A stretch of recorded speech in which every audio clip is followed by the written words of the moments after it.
কখনো ঠান্ডা কখনো গরম, এমন এক কনফিউজিং ওয়েদার যে ঠান্ডা আর গরম একে অপরকে নিয়ে করছে টানাটানি। তাই এই বসন্তের আবহে কালকের ভালোবাসার দিন সেলিব্রেট করতে আজ আমার বউকে নিয়ে চললাম মন্দারমণি। তো একটা বাইক রাইডে যাচ্ছি আমরা, আপাতত রায়চক মোড়ে দাঁড়িয়ে আছি, ভেসেল পার হব, পার হয়ে মন্দারমণি যাব, দেখা যাক আর কতটা পৌঁছাতে পারি। তো primary destination Mandarmani, let's see কেমন এনজয় করি, সব কিছু তোমাদের সাথে শেয়ার। এটা রায়চক ফেরিঘাট, 4টের ভেসেলে বাইক নিয়ে মন্দারমণি বাইক পার করবে, ওই জন্য এগিয়ে যাচ্ছে।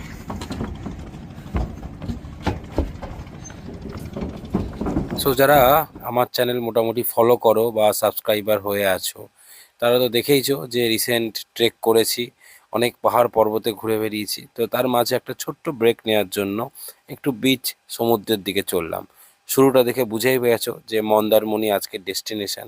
তো এইখানে একটু বলে রাখি যে রায়চক দিয়ে পার করলে অনেকটা টাইম সেভ করা যায়। ফার্স্ট অফ অল পুরো কলকাতার জাম এড়ানো যায়। সেকেন্ড হলো আমরা অল্প টাইমে 30 মিনিটে নদী পার করার পরে প্রায় 70 থেকে 80 কিলোমিটার জার্নিও সেভ করা যায়। সো তেলও বাঁচে, টাইমও বাঁচে, অ্যান্ড সব দিক থেকে সেভ হয়। তাই আমরা এই রুটটা চুজ করেছিলাম। মোটামুটি 2-2:30টার পর থেকে প্রত্যেক 30 মিনিট অন্তর ভেসেল আছে, অ্যান্ড ভেসেলে যা স্পেস আছে একসাথে 10-12টা বাইক স্কুটি পার হয়ে যায়। তো আমরা সেভাবেই সাবধানে বাইক স্কুটি পার করলাম। বলে রাখি, হেল্প করার খুব একটা কাউকে পাবে না, নিজেকেই পুরো বাইক নামাতে হবে, তুলতে হবে। তবে সমাজের সমস্ত মানুষের সাথে যদি ভালো বিহেভিয়ার রাখো, আশপাশের মানুষকে হেল্প করার জন্য হয়তো পেয়ে যেতে পারো, বাট তার কোনো অ্যাসিওরেন্স নেই। তাই সেইভাবেই তোমরা যদি কোনোদিন রায়চক দিয়ে ফেরিঘাট ভেসেল পার হয়ে দীঘা মন্দারমণি যাওয়ার প্ল্যান করো, সেইভাবেই কিন্তু চিন্তা করে অবশ্যই আসবে। নিয়ে চলেছে।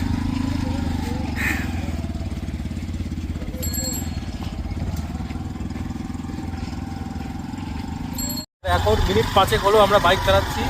আমরা কুকরাহাটি থেকে স্টার্ট করেছি, এবার আমাদের ডেস্টিনেশন একদম মন্দারমণি।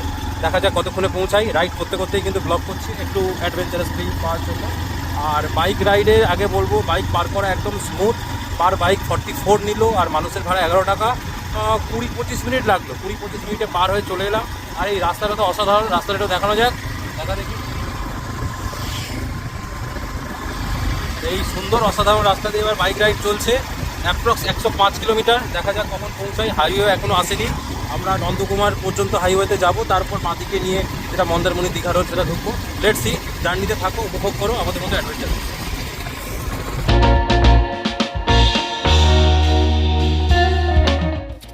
আমরা আমাদের রাইডটা অনেকটা অবেলাতেই শুরু করেছি বলতে পারো, কারণ অফিস করে টাইম ম্যানেজ করতে এটা হয়েছে। জেনারেলি মর্নিংয়ে রাইড শুরু করা বেটার, তাহলে টাইমে পৌঁছে মন্দারমণি আরেকটু বেশি স্পেস পাওয়া যায়। যাই হোক, আমাদের বিকাল 4টেই পার হওয়ার ফলে টার্গেট ছিল সন্ধ্যের আগে মন্দারমণি ঢোকা, যাতে একটা সন্ধ্যে এনজয় করতে পারি। তো এই হাইওয়ে কিন্তু আমাদের দারুণ সাপোর্ট করলো। হাইওয়েতে গাড়ি চালাবার আলাদাই মজা, আলাদাই মানে আলাদাই।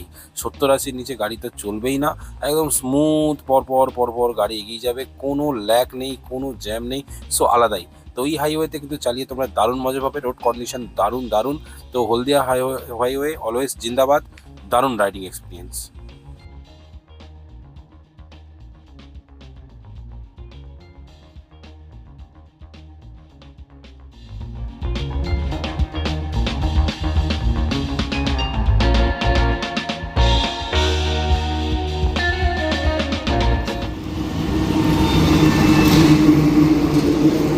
কিলো বাইকের পেছনে বলতে ব্যথা হয়ে গেছে, হ্যাঁ। প্রথমে দেখাচ্ছিল 2.5 ঘন্টা বাকি মন্দারমণি, 30 মিনিট বাইক চালাচ্ছি, তারপর দেখাচ্ছে 1 ঘন্টা বাকি মন্দারমণি।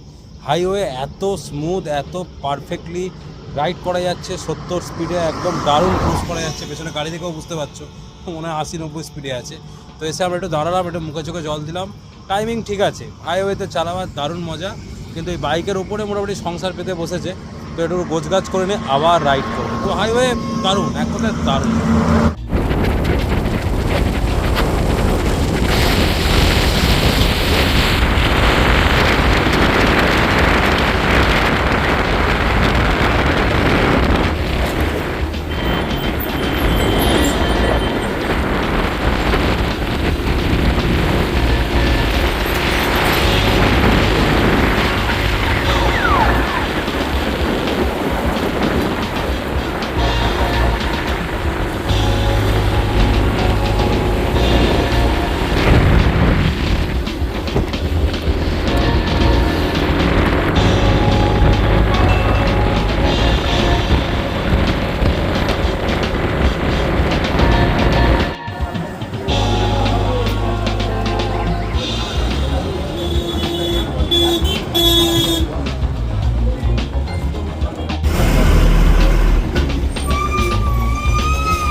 ফাইনালি মন্দারমণি থেকে আমরা 8 কিলোমিটার দূরে, একটু আগে একটা মাইলস্টোন পেরোলাম। তো আমি বলে রাখবো, আমরা গুগল থেকে আসছিলাম, মাঝখানে একটা রাস্তায় আমরা লোকালিটি এলাকার মধ্যে ঢুকে গেছিলাম, বেশ কনফিউজড হলাম, কারণ একদম পাড়াগ্রা যেমন লোক বসতি থাকে, হাইওয়ে থেকে অফবিট রাস্তা, তো সে রাস্তায় ঢুকে গিয়ে কিন্তু রাস্তায় কিলোমিটার কম হলেও সময় বেশি লাগবো।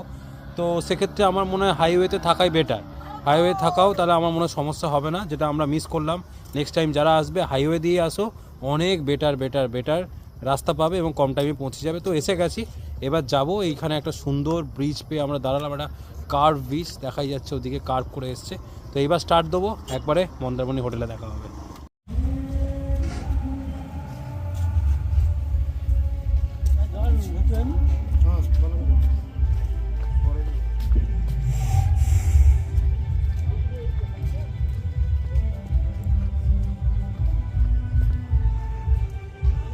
এটা হলো ক্যান্টিন এরিয়া। ড্রিম হার্ট রিসর্টের অ্যাম্বিয়েন্স এরকম, একদম গাছপালা ভরা, ন্যাচারাল। মনে হবে পার্সিয়াল জঙ্গলের মধ্যে আছো, ন্যাচারাল জায়গার মধ্যে আছো, কিন্তু কিছুটা আসার পরেই একটা রয়্যাল ফিল পাবে।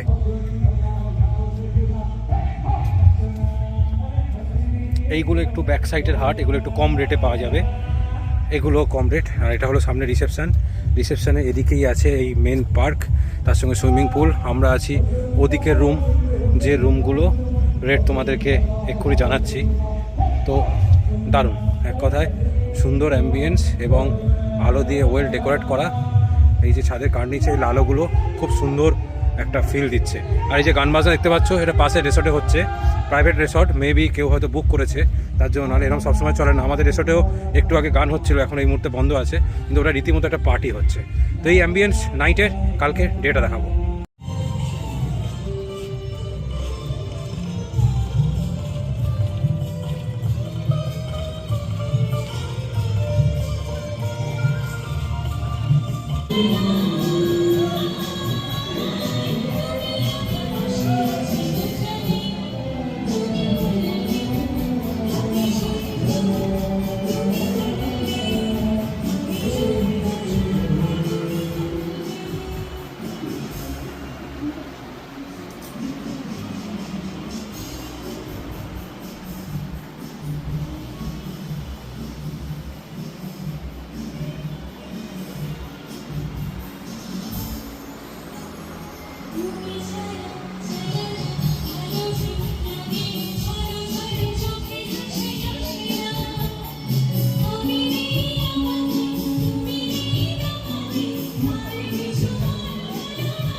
ফাইনালি রুমের ব্যালকনিতে।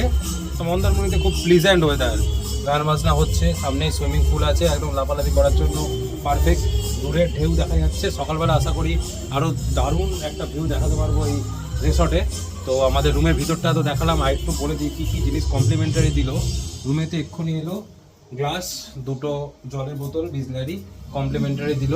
আর বাকি এই যে এত জিনিস, ড্রিম হার্ট রিসর্ট লেখা, এর মধ্যে ছিল টুথপেস্ট, শ্যাম্পু, পেডিমিক্স, সাবান, এগুলো সব ফ্রি। আর তার সাথে সাথে একটা চিরুনিও দিয়েছে, ওদিকে ব্রাশ দিয়েছে, কাপল রুম হিসাবে যেহেতু আমরা এসেছি, দুটো ব্রাশও দিয়েছে, আবার একটা ছোটো কোলগেটও দিয়েছে। তো লটস অফ থিংস। আর বাকি হলো এইখানে বেড এরকম সুন্দর অর্গানাইজ। তো আপাতত কিন্তু দারুণ।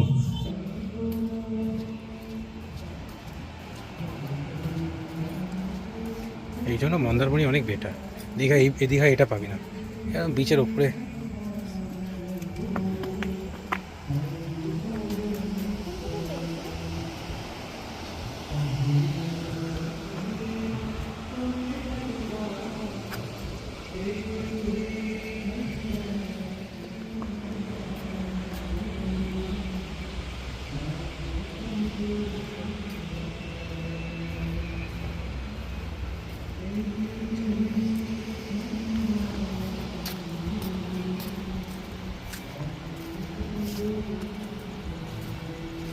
রাতের জন্য এখানে লক করা আছে।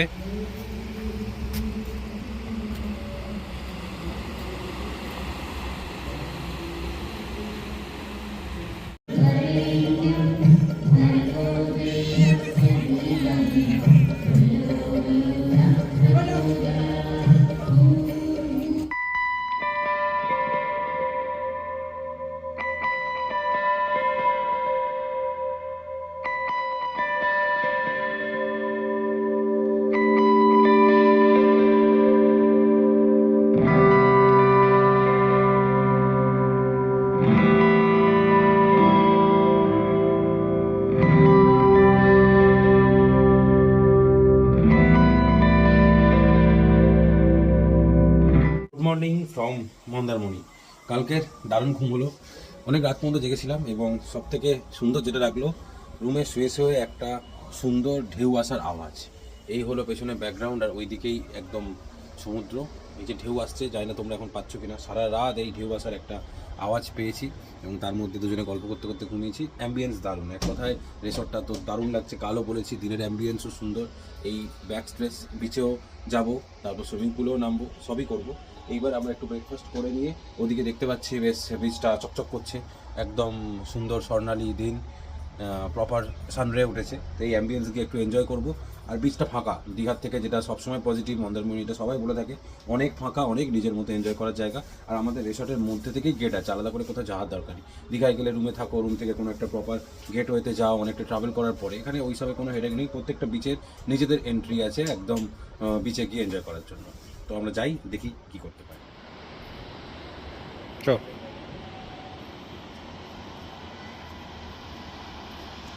এই আমাদের এন্ট্রি গেট টুয়ার্ডস বিচ, একদম বিচের সাথে আমাদের হোটেলের লাগোয়া এন্ট্রি গেট। বিচে অলরেডি অল্প অল্প লোকজন এসছে এবং সুন্দর ফাঁকা ফাঁকা বিচ, নিজেদের মতো এনজয় করার মতো, এবং কিছু অ্যাডভেঞ্চার অ্যাক্টিভিটিও দেখতে পাচ্ছি অ্যারেঞ্জ করা আছে। আর বিচ থেকে নিচে যাওয়ার জন্য এই হলো আমাদের সিঁড়ি, একদম বিচের ওপরেই রিসর্ট বলতে পারো। তাও নিচে গিয়ে আমি রিসর্টটাকে আবার দেখাবো। সো দারুণ, এবং জোয়ার যখন হয়, মানে জ্বর অনেকটা বেশি হয়, চারদিকে দেখেই বোঝা যাচ্ছে যে এসে এই এলাকায় কিন্তু রীতিমতো ধাক্কা মারে। এই হলো আমাদের হোটেলের সাথে বিচের কানেক্টিং পয়েন্ট। ঠিক আছে, জীবনে খালি পায়ে হাঁটিনি, এখন খালি পায়ে হেঁটে দেখছে কেমন লাগে।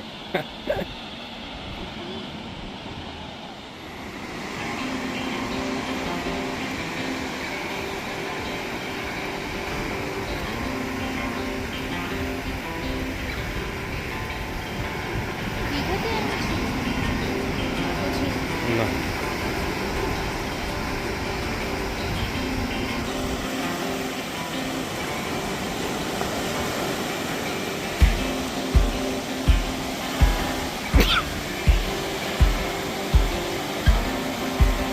ফাইনালি আমরা মন্দারমণি বিচের ওপরে।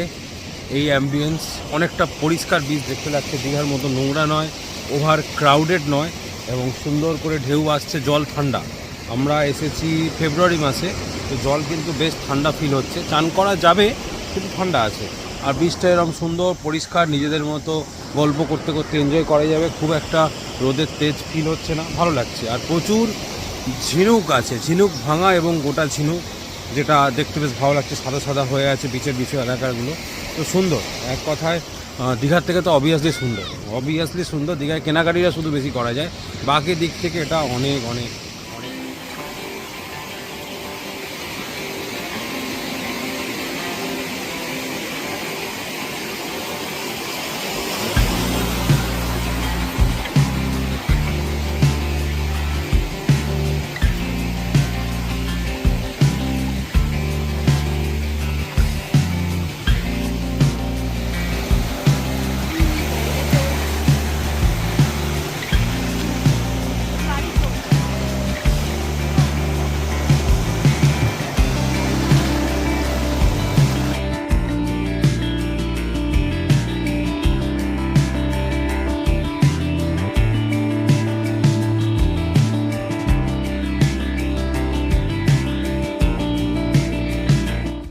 বিচ সেশন শেষ, পুল সেশন শুরু। অলরেডি ও পুলের দিকে এগিয়ে গেছে, এই পুলে আমরা নামবো, দেখা যাক কিরকম অ্যাম্বিয়েন্স। ওই পারে মিউজিক সিস্টেমও আছে, লোক বেশি হলে মিউজিকও চালায়, পুল পার্টিও করা যায়। আপাতত জাস্ট পুলে নেমে একটু এনজয় করব। সমুদ্রের জলটা একটু নোংরা, বেশি জল চান করতে ভালো লাগে না, কিন্তু পুলের জল একদম ক্রিস্টাল ক্লিয়ার, দারুণ লাগবে। দেখা যাক পুলটা কীরকম। আমরা ফাইনালি সুইমিং পুলে নেমেছি। ও সাঁতার জানে না, কিন্তু ওকে বলে বলে নামিয়েছি। ও ভেবেছিল এখানে ডুবে যাবে, কিন্তু ওর কোমর পর্যন্ত জল নেই। তো বেসিক্যালি ওই দিকটা গভীর হবে, আমরা আস্তে আস্তে যাবো, ওকে যতটা কমফোর্টেবল করানো যায়। সাঁতার জানে না, সাঁতার এত বুড়ো বয়সে শেখানোও যাবে না, যতটা কমফোর্টেবল করানো যায় চেষ্টা করছি। দেখছি আমাদের পুলটা কীরকম লাগে, কিন্তু ভালো, জলটা ঠান্ডা আছে, এই হলো ব্যাপার। তবে কিছুক্ষণ থাকলে আবার রোদের সাথে দারুণ অ্যাডজাস্ট হবে। একটা বড় তিমি যাচ্ছে।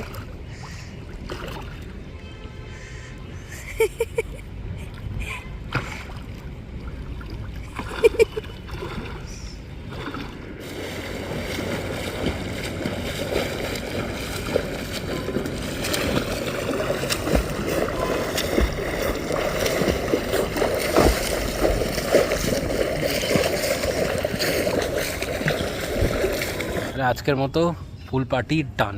প্রায় 1 ঘন্টা আমরা ছিলাম পুলে, ও 1 ঘন্টা জলে থেকে সাঁতার শেখাতে পারলাম না, মোটামুটি যেটুকু করে নিলাম। এইবার পুলে ধীরে ধীরে ভিড় বাড়ছে, তো আমরা ফাঁকা করে দিই। এইবার আমরা উঠবো, রুমে গিয়ে ফ্রেশ হবো। পুলের ঠিক সামনেই আমাদের রুম, ঠিক আছে। রুমে গিয়ে ফ্রেশ হবো, ফ্রেশ হয়ে তারপরে দীঘার উদ্দেশ্যে। তো বাইক আছে, কোনো চাপ নেই। একবারে বিচ সাইড রোড, মানে যেটাকে তাজপুর থেকে তালসারি বা দীঘা পর্যন্ত প্রায় পুরোটাই শুনলাম যে বিচ সাইড একটা রোড আছে একদম বিচের ওপর দিয়ে, সেই রাস্তা দিয়ে রাইড করবো। পুরো রাইডটা তোমাদের এক্সপিরিয়েন্স করবো, দেখো। আমরা এখন বেরোচ্ছি, বেলা 1টা বাজে। এই মন্দারমণি থেকে সোজা যাব এই তাজপুরের বিচ সাইড রোড ধরে একদম এগিয়ে যাব শঙ্করপুর, তারপর দীঘা জগন্নাথ টেম্পল এবং আউটসাইডটা এনজয় করে তারপর ব্যাক করব। তো এখন বাজে 1টা। ফাইনালি আমাদের জার্নি স্টার্ট হচ্ছে ফ্রম মন্দারমণি। সো ম্যাপ দেখে রাইডিং তো শুরু করে দিলাম, দেখতেই পাচ্ছ। কিন্তু ম্যাপ দেখে দেখে যাওয়া এতটা সহজ ছিল না, কারণ এটা কিছুটা গ্রাম্য এলাকা, অনেক কনফিউশন ছিল। তো সেগুলো পার করে কিভাবে ম্যাপ দেখে দেখে আমাদের পথ খোঁজা এবং তোমরাও সেই পথ কী করে খুঁজবে, সব কিছু থাকছে আমাদের নেক্সট পার্টে। তার সাথে একটা সুন্দর বিচ সাইড রোড, তাজপুর থেকে একদম তালসারি হয়ে দীঘা যাওয়ার। তো দারুণ সেই এক্সপিরিয়েন্স। সেখানে আমাদের লাঞ্চ একদম ফ্রেশ মাছ কেটে রান্না করে দেওয়া, দীঘা জগন্নাথ টেম্পলে ভিজিট করা, তার সাথে আরও কয়েকটা নাম না যারা অজানা সুন্দর টেম্পল, অসংখ্য ব্রিজ, সব থাকছে এই রুটে বাইক রাইডের এক্সপিরিয়েন্সের সাথে। তো নেক্সট পার্টে সব গল্প নিয়ে জলদি আসছি। আর এই পার্টটা যদি ভালো লেগে থাকে একটু লাইক, শেয়ার, সাবস্ক্রাইব করে আমার পাশে থেকো। আরও একটুখানি আমাকে এনার্জি দিও, যাতে তোমাদের জন্য নানা রকম সুন্দর সুন্দর ব্লগ নিয়ে আসতে পারি আমার চ্যানেলে। সো ভালো থেকো, দেখা হচ্ছে নেক্সট পার্টে। Bye bye.